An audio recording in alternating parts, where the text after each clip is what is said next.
This is Michael Cowen, and welcome to Trial Lawyer Nation. You are the leader in the courtroom, and you want the jury to be looking to you for the answers.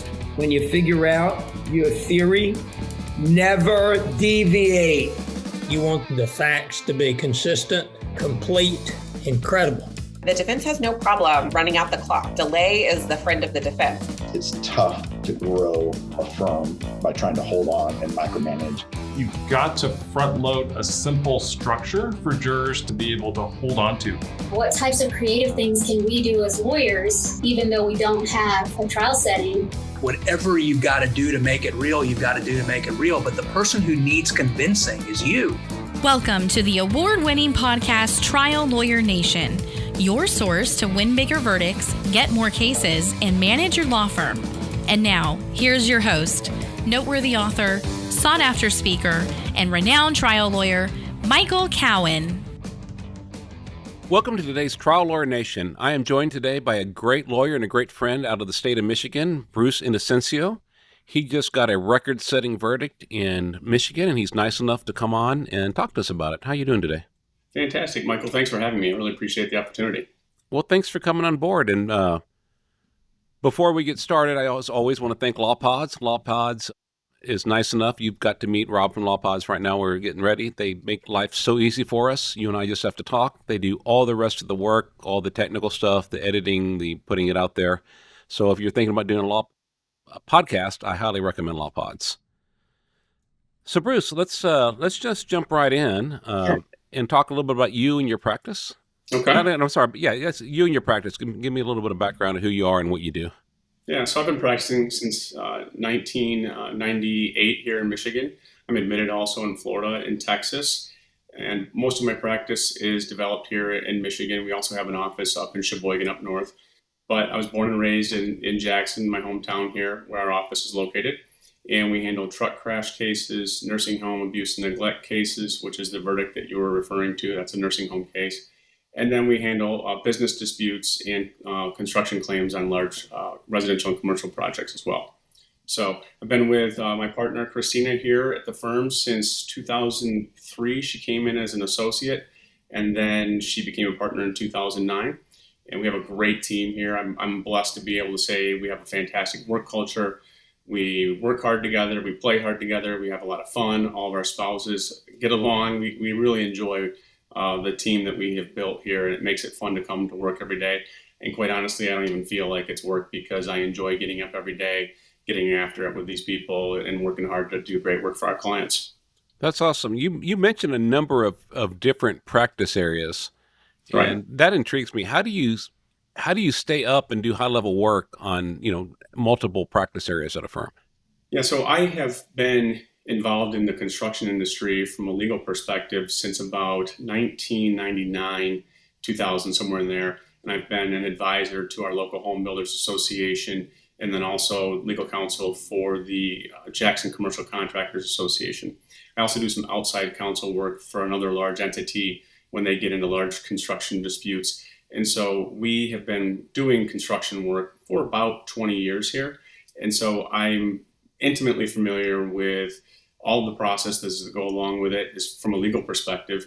And so we advise clients that are developers and contractors and builders that go through the whole process, subcontractors, suppliers. So I have a lot of experience in that area and I enjoy it. I also really enjoy the work that we do for individuals. And so when we are involved in those other cases, it's more contract nature. And so it's not the human touch necessarily. That's what I like about the personal injury work that we do in brain injury cases, truck crash cases, nursing home abuse and neglect cases. So it takes a lot of work to stay on top of all of that. And interestingly, even though Florida and Texas do have CLE requirements, the state of Michigan does not. And so even though the state of Michigan does not, I'm a firm believer in continuing legal education, going to seminars, going to events across the country, like your Big Rig Boot Camp that I attended this year and in 2022. Hats off to you. Another fantastic thank event. you. I'm looking forward to next year already.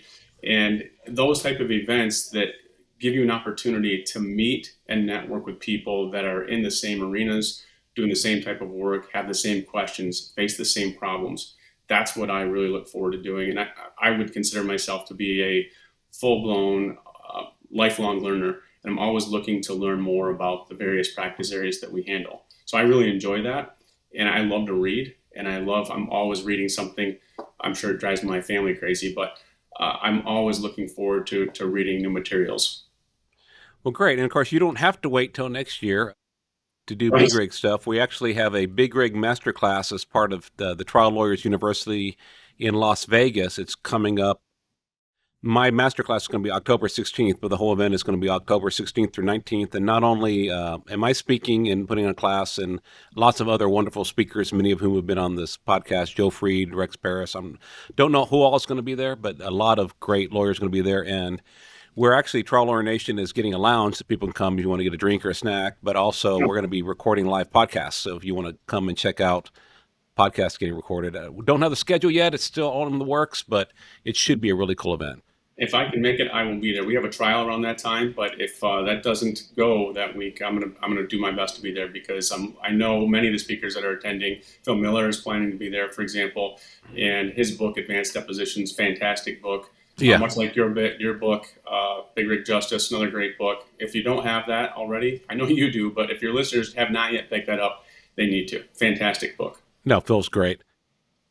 Absolutely. I want to go turn though now to a little bit about you. I want to go a little bit in your background before we Sure. go into, we talked a little bit about your practice, but I want to see how you got there. And obviously by the fact you've mastered so many different things, you're obviously a lifelong learner, but you didn't start off as a lawyer. You weren't Right. born one. Right.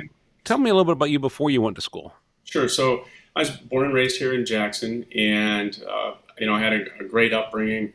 I was an Evans Scholar. I caddied for a number of years at the local country club, and there was a program that I learned about that allowed students that were caddies that had financial need but good grades to apply for this scholarship, the Evans Scholarship.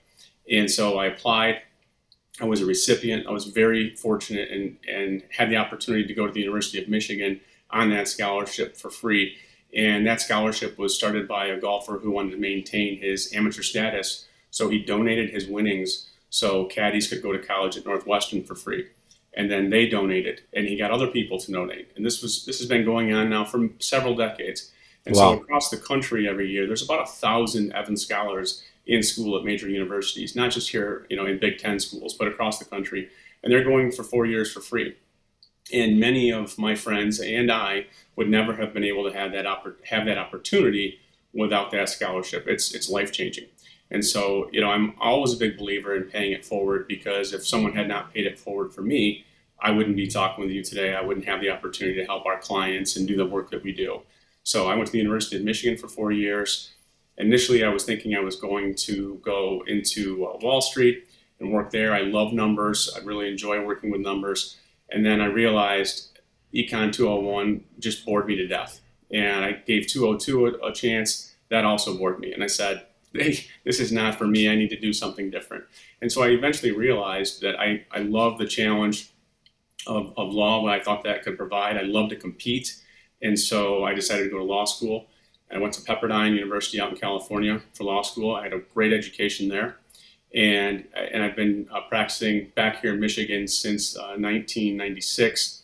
And I started out doing a lot of what you started out doing. I've listened to every podcast episode that you have. So I have a general sense of your background and many other people that you've had on your podcast. I sense this common theme. None of us started out with it being easy, right? Yeah. We had to put in all the hard work for years. There's sacrifice, there's family sacrifice. I mean, your discussion with Michael Watts about winning an $80 million verdict, yet still driving the same truck because he was investing the money from that case into other bigger and better things to build his practice. And that's not lost on me. And that's what we did here. For a long time is I was doing work in the courts with juvenile criminal defense. That is very hard work. I remember one day I had 30 cases all to be heard at 1 p.m. Oh my gosh. And so you learn to manage expectations and to work with people and get into court. And so I think so many people think, well, I'm going to get out of law school. It's going to be easy. I'm going to hit the ground running. You have to put in the time. You have to be willing to put the time in on weekends, at nights, and in addition to getting all your work done, find a way to learn to get better. And that's on you.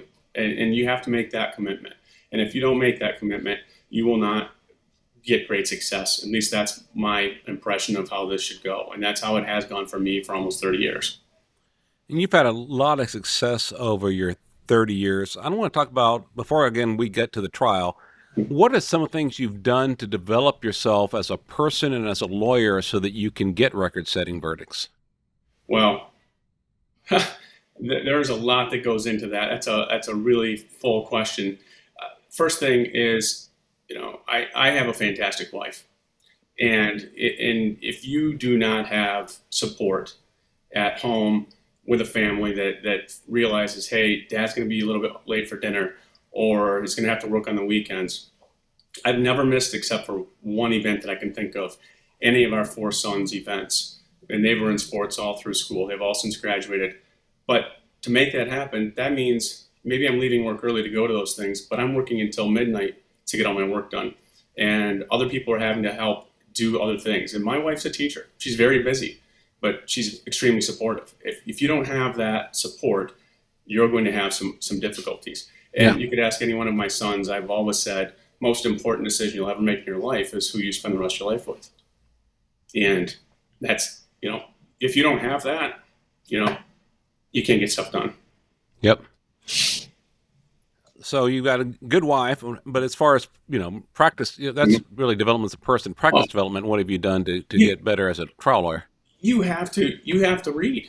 You have to find a way to understand the court rules and apply them better than others. You have to go to seminars and find out, okay, what is the latest and greatest? What are the new technologies in brain injury assessment?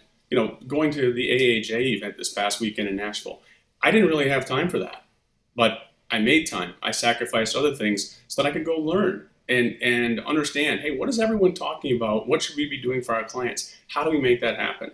So whether it's getting involved in AAJ or the Academy of Truck Accident Attorneys, I know you're involved in both of those groups, whether it's going to TLU, you have to understand that this is a lifelong process. The law is not just stagnant, and you have to stay on top of case law development, you have to stay on top of technology development, practice management, all of those things. And that requires an investment of time and money.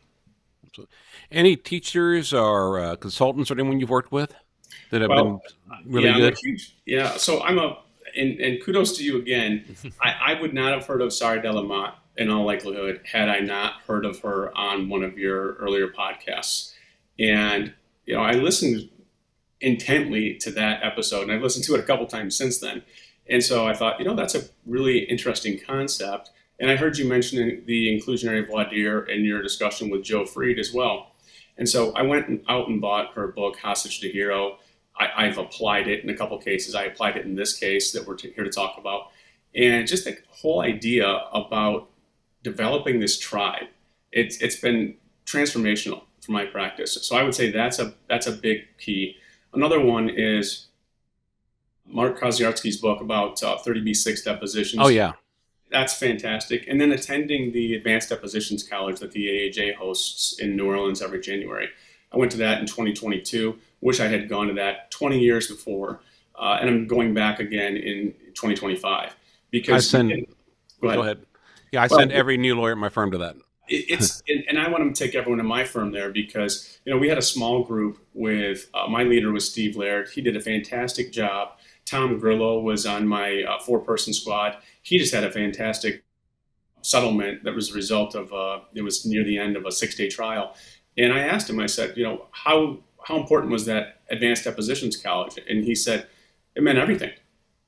So going to those type of events, it costs money. It takes time away from your practice. It takes time away from your family. But it is a long-term investment, and that is how you get better. Yeah, I've spent more money with Sari Delamotte than I paid to my law school. And law school was a lot cheaper back in the 90s. But I will tell you that it has been transformational for my trial work. And even if someone has seen me speak before Sari and after Sari, I had people come like, hey, there's something different about you. What's happening? Mm-hmm. And I like I said, it's an investment. There's no doubt. She is not cheap. Right. But for me, she's been worth it. If you want to actually go out there and both try cases. You know, there's no guarantee. There's no magic sauce. It's not like, okay, you work with SAR, you're never going to lose again. Right. You know, like I went to the trial lawyers college back in 1998, and they said, you're never going to lose a trial again. And then I went back and I proved them wrong. Well, I lost a case. I lost a case in May, and still used her approach. Yeah. But I look back on that, and I think there's some things that I did that I didn't do as well as I could have. I guess like you've said many times, ultimately it's up to the jury. You have to give them the case. You have to tell the story.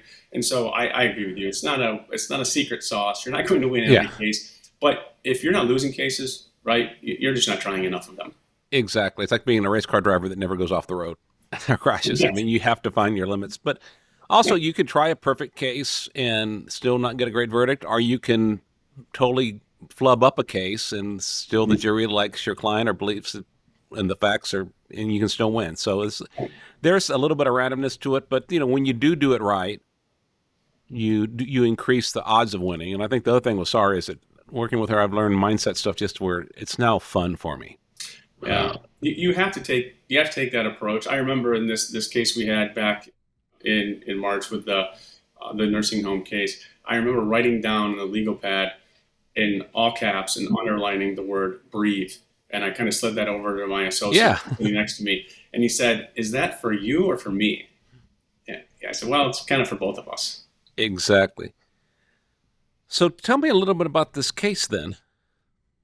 Yeah, so it's really unfortunate circumstances. Our client was a family of 4 grown adult daughters. They're in their, I would say, mid-60s to maybe 70 years old. And their mom at the time was 87 years old. She had been a stroke victim, and she went to a facility in Lenawee County, about 30 miles south of here, that was going to help her with speech therapy, occupational therapy, physical therapy, and try to get her out of that facility and then return her home. And even though she was 87, before the stroke, she was very independent. She mowed her own lawn. She took care of her large 2-story home and the farm. And everyone expected her to return home after this stay. And she had a tracheostomy.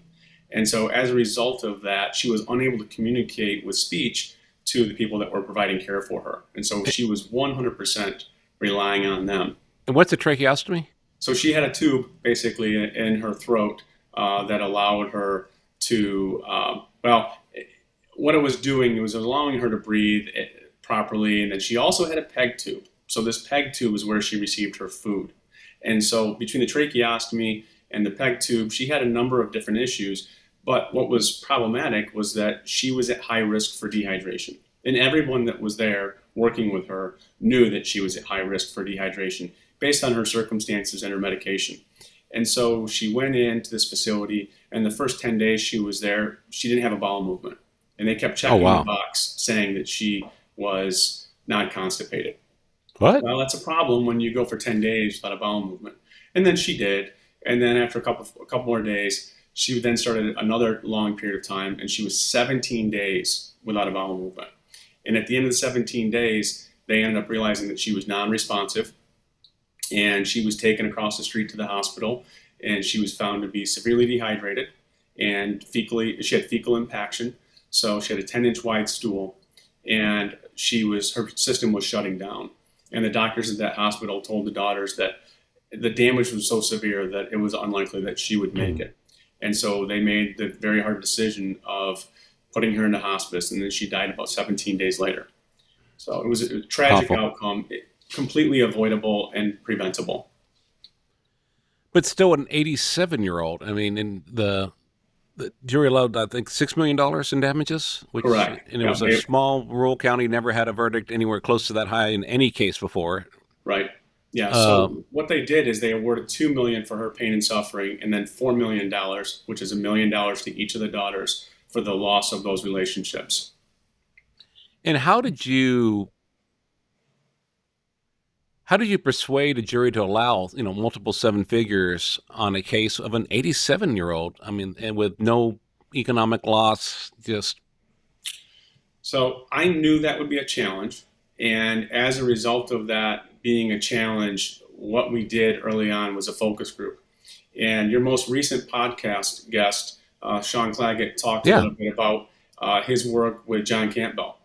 And in light of my knowledge of John Campbell from before, I reached out to him a couple years ago, and I'm also a big believer in big data and getting a large set of information to allow us to understand what the positives and negatives are in the case and where damages might fall. And so we engaged John, and he did a 425 person focus group for us. That's awesome. Yeah, and it was super helpful because it really gave us a sense of what the jurors would potentially like about the case, what they wouldn't like about the case, and where the ask should be for damages. And I remember thinking that the morning of the closing arguments, I've been thinking about asking for $5 million and possibly $3 million. And I thought, you know what, the research that we received and the money we spent on this and the data says that it's probably somewhere in the 5 to 10 range, possibly out as far as 12 million. And so one of the things that was happening was the other side brought in an expert to talk about the life expectancy. And they said, at most she would have lived 3 months. And so I talked about, my relationship with my grandma and how important that was. And even though I didn't say, all of you have grandparents, people were getting it. And I talked about a gift that my grandma had given me that really was worthless to anybody else, but to me it was priceless. And I brought that point home with the jury, and I said, just like this old green pitcher that's worthless to all of you is priceless to me, that's how this mom was. This is how Gwen was to her 4 daughters, regardless of her age, regardless of their age. And so I broke it down and I explained, if you had an hour of life to live, if someone would loan you $1,000, would you go find $1,000? Yeah. And, I got choked up in the closing, and it was real. And they understood that. And, like Joe Fried often says, whatever you have to do to make it real, right? We made it real. And that was real emotion. And the jurors understood that, and they were along for the ride. And they even though we didn't say, please send a message, they sent the message. Yep. So what did the nursing home do wrong? I mean, the woman was dehydrated, but that's not their fault. Yeah, so you're supposed to check at least every 3 days to see if someone's actually having a bowel movement, because they're feeding her, right? She's completely dependent upon them to say, hey, you're feeding me and you're filling my system. If I'm not having a bowel movement, I'm backing up. I'm going to have some problems. And so they're checking the box saying that she's not constipated, that she's having some type of a bowel movement. Not to get too gross about it, but they weren't doing that. And so she's just lying there for the first instance, 10 days, and then the second instance, 17 days. She's being fed, and it's nothing's happening for her. So that is a sign of dehydration. So after 3 days, the doctors to be notified. That's what their expert said. Their internal people said, that's not how we do it. But after 3 days, someone's supposed to be notified that something is happening. She's had some type of a change in status. And if you don't contact the doctor or the family or both, you're really required to do both under the federal regulations. That's when you have a problem, because at 3 days, we could have done something. Let's change her food. Let's change her input. And maybe that's the problem. Do we need to change her medication? Well, when you wait 10 days, okay, now you're on notice that there's a problem. They didn't change anything at all for her going forward. So it's going to happen again. And the second time was even worse. And so this is why she became dehydrated, and they missed the signs completely. They did nothing for her to address it. What do you think the reason for that was? Well, I can tell you the reason for it was the people at the top had really outdated policies and procedures. And in Michigan, we are not allowed to talk about policies and procedures establishing the standard of care. I know that's the same in many jurisdictions across the country. But what we did talk about was the federal regulations. And because those are a national standard, we were allowed to talk a little bit about the regulations and how they apply. So even though this wasn't a truck crash case and you can't use the Federal Motor Carrier Safety regulations, we applied a similar approach, like rules of the road, just like you do. You talk about in your book, Big Rig Justice. We applied a very similar approach. These are the rules. The rules were not followed. There's a consequence. There's damages. And if you don't do it like that, you run the risk of confusing people. So we tried to make it very simple. In fact, I remember we brought our expert in to testify about the federal regulations, and he had them all handwritten out, or not handwritten, but typed out. He had a folder he wanted to go through, and he was painstakingly wanting to talk about each one of them when we were at lunch. And I said, we were back at the courthouse. I took the folder from him. I said, "Do you trust me?" And he said, "Yes." I said, "Give me the folder." You're not going to do that. You're just going to sit up there and talk to the jury about what you know. If you're standing there reciting rules, you're not going to be looking at the jury, connecting with them, establishing that you were the authority. And he said, okay. He handed me the folder, and he went in and he just talked about why these regulations are important. Why do we have these? Oh, it makes people safer. Okay. How was the rule broken? Well, here's the reason. Well, was this outcome expected? Yes. And it's very similar to why do we have the Federal Motor Carrier Safety Regulations? Because we want to keep the rest of the public safe when they're driving on the highway around major trucks. So that's the similar approach that we applied, but we really worked hard on keeping it simple. Each year, the law firm of Cowen Rodriguez Peacock pays millions of dollars in co-counsel fees to attorneys nationwide on trucking and commercial vehicle cases.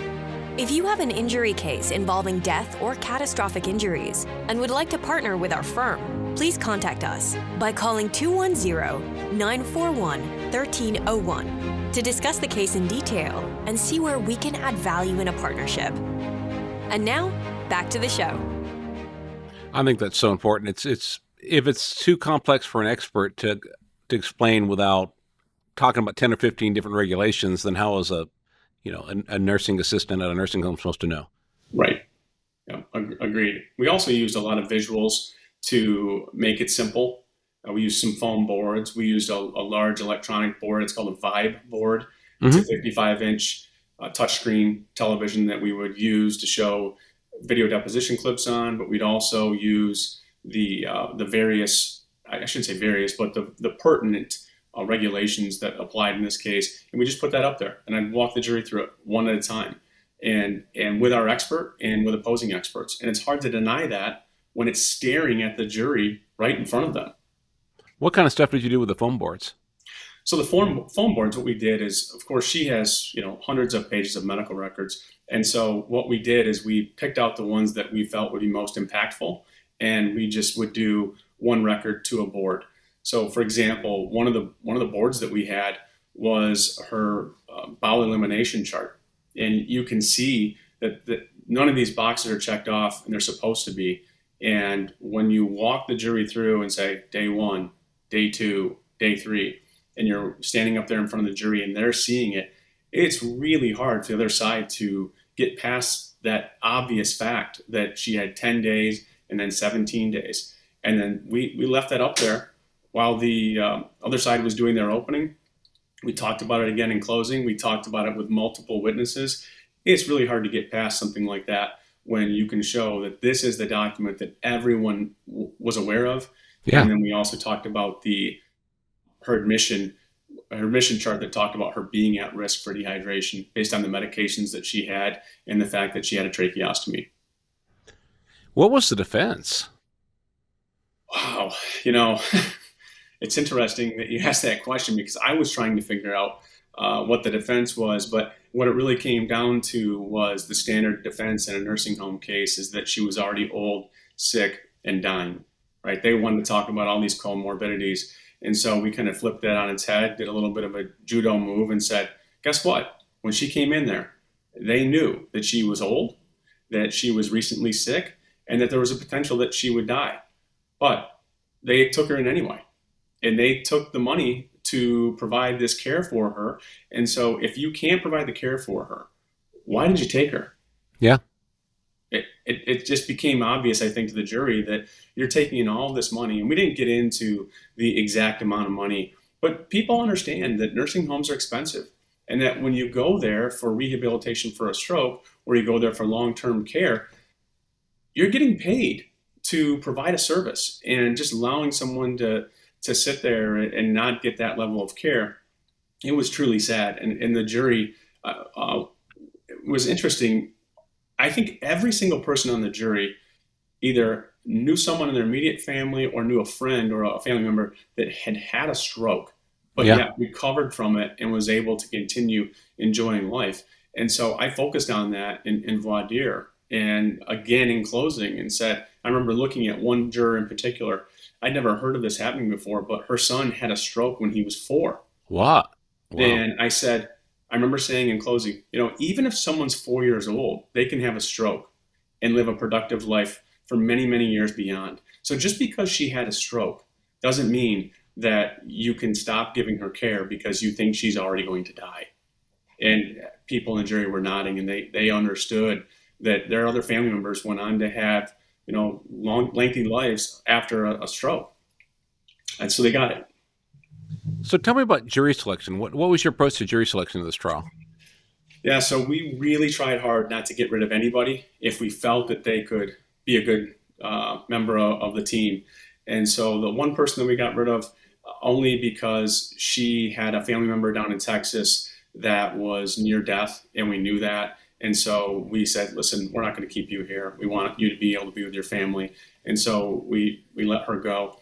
And then I think there was a couple people that the other side let go. But my whole approach was inclusionary. We really wanted the jury to understand that they were going to be a team. They were going to write the last chapter in the story. And I was here just to be their guide and help them understand the facts. And the facts were actually quite simple. And so when we were at the close of jury selection and the entire jury was impaneled, our client stood up, and she had been introduced during jury selection to see if any of the other potential jurors knew her or had a conflict or anything of that nature. And the judge looked at the galley and said, okay, those of you that were not chosen, you're free to go. And they all stood up, and many of them walked past her and said, go get them, don't back down. Wow. Yeah, and so we used the approach that Sari recommends in From Hostage to Hero in her book and her podcast, and the H2H playground that she does. And we conveyed what we needed to convey to that jury before the other side even had a chance to listen to me give openings, and they didn't give their opening. And so we really hammered home some points in the voir dire, and it was impactful. And we felt really good when we stepped out in the hallway and she told us those jurors that were not selected had said that to her. We thought, okay, people understood how important this is, and I think we're in a good spot here. Can you give some more detail? First of all, what do you mean by inclusionary?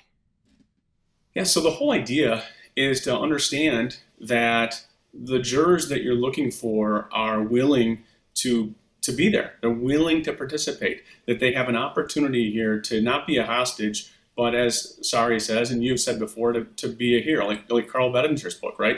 You want to give these people an opportunity to help. And they come in, they're nervous, they're scared, they don't know what to do. And so you make it easy for them, and you kind of lead them along and say, listen, maybe you're not perfect for this case. Maybe you're good for another case. Let's find that out.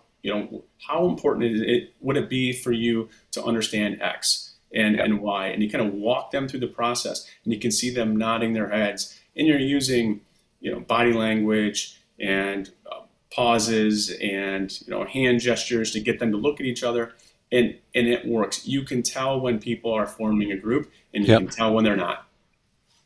Yeah, my last trial, the judge still did COVID. We actually had masks in the courtroom, and we did jury selection in a huge room where everybody was at least 6 feet apart, and you had to wait between each answer for someone to come up to them and pass them a microphone. And it really, we couldn't form a group. I mean, it really made it more challenging. You just find another way. I mean, I did exclusionary voir dire for decades before I got the guts to do an inclusionary. Even though I learned how to do it in 1998, I still didn't have the temerity, the guts. Yeah, I had another word, but I'm not going to use it. I understand. I another part of my body, but the guts to actually do it until 6-7 years ago. Yeah, but it's scary the first time you do it because it's not what you were taught. Yeah. Right? That's not what law school teaches us. Law school teaches us to do it a completely opposite way. And so I have embraced this. My partner, Christina, has tried a case using it. I wrote out her voir dire, and she was reluctant at first, but she's all in now. We see how effective it is, and it gives you an entirely new grasp on behavioral science. I read a lot of books about, brain science and behavioral science and getting people, not necessarily trying to persuade them, but trying to understand how they make decisions. One of the books I read recently by Chip Heath and Dan Heath, their brothers, is Made to Stick. Yeah. Fantastic book. And I would boil that down to 4 words. Statistics suck, stories stick. And so we really worked hard in the nursing home case to tell the story. I could have sat there all day long and given all these markers about why her blood level was this, why her BUN was this, why her creatinine was this, and that proves that she has laboratory evidence of dehydration. But guess what? That's going to get lost on most jurors. Yeah. Tell the story, and the story and sequencing that and who was where, all of that stuff matters. And so really we're trying to make sure that the jury understood the story. That was really what was important to us, and that worked. It just seems to me, too. I mean, I don't know the details of your case, but trying to say, when this one marker is above this, then you need to do that is a lot harder to sell than if someone hasn't pooped in 3 or 4 days, you need to call the doctor and figure it out. Right. Yeah. That's pretty simple. We really simplified it. And that's why it was so important for our expert to also make it simple. We had another expert out in California, and I'll never forget his deposition. He wanted to take it the entirely different approach. He wanted to talk about every single statistic and every single marker and all those details. And I just thought, there is no way this is going to work. And it did, but it's not the way I would have necessarily wanted it to go. It's interesting. It reminds me of the first time I worked with Sari in person. I had worked with Rodney Jew on a few cases, and so one case I had all these boards, and I wanted to learn how can I give an opening statement using all these foam boards and still connect with the jury. And she just said after about 30 minutes, like, if you tell the jury this is a simple story, but you use 50 boards, your actions are inconsistent with your words. So put the boards up, get out a big pad and a marker, and tell your story and teach them what they need to know. And it worked. We got a decent verdict in that trial. So that's the start of my love affair with Sari. Kevin, it's not a real love affair. I just love her as a person. Kevin's her husband, so I want to watch how I word that. Well, I'm sure my wife thinks the same thing, because sometimes I'll be cleaning up after dinner or something like that, and I'll have your podcast on or hers, and my wife will just look at me, and Kelly will just shake her head, just like, what is this? How many times are you going to listen to this? But that's what you do, right? That's how you get better. Yep. What else about the trial helps us?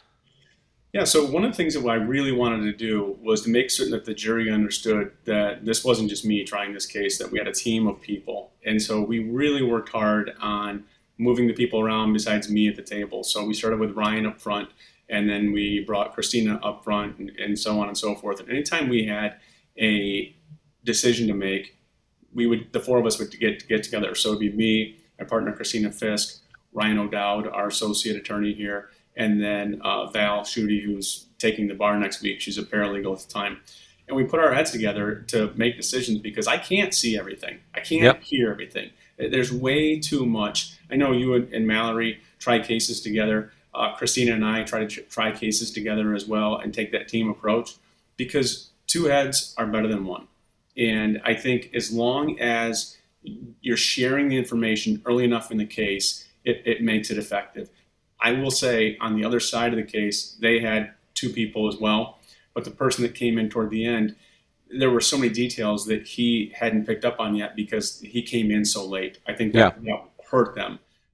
That wasn't the only thing, and I think he did a nice job with the story he had to tell. I think they both did, frankly, but they didn't have a great story to tell. Their client, obviously did a lot wrong and didn't do a lot that they should have. And so we really worked hard on making it a team approach. And I don't want it to be just men at the table. I don't want it to be just the older attorneys at the table. We move that around so that people understand that we're coming at this as a team effort. Why? Because we truly care. Absolutely. And of course, you have to think about the effect of your conduct on the jury, too. So if you have a woman lawyer trying the case with you and you just have her kind of carrying your notes, and you could really trigger a juror that was not treated so well in life, and you're the same a-hole that treated her bad. And that's right. So plus, not only are there great women lawyers that, do a perfectly fine job in the courtroom, but also if you're going to try a case with a woman lawyer, you better let her speak and contribute in a real way, because if not, you can really, and Mallory and I just have such a rhythm. I do so much better when I try a case with her than when I do it by myself. So yeah, it's a great approach. So what are some of your takeaways from the trial? Well, I think, first of all, you have to be engaging with the jury, and you have to take into consideration the words that they're giving back to you and continue to use those words, their words, throughout the trial. One of the last people to get on the jury was this kid who was 22 years old. And I remember him well, talking about his job in a nearby factory, and he worked for an auto parts supplier. They make brakes. And he talked about not just checking the box. He has to do a certain thing, and he can't check the box until that's done.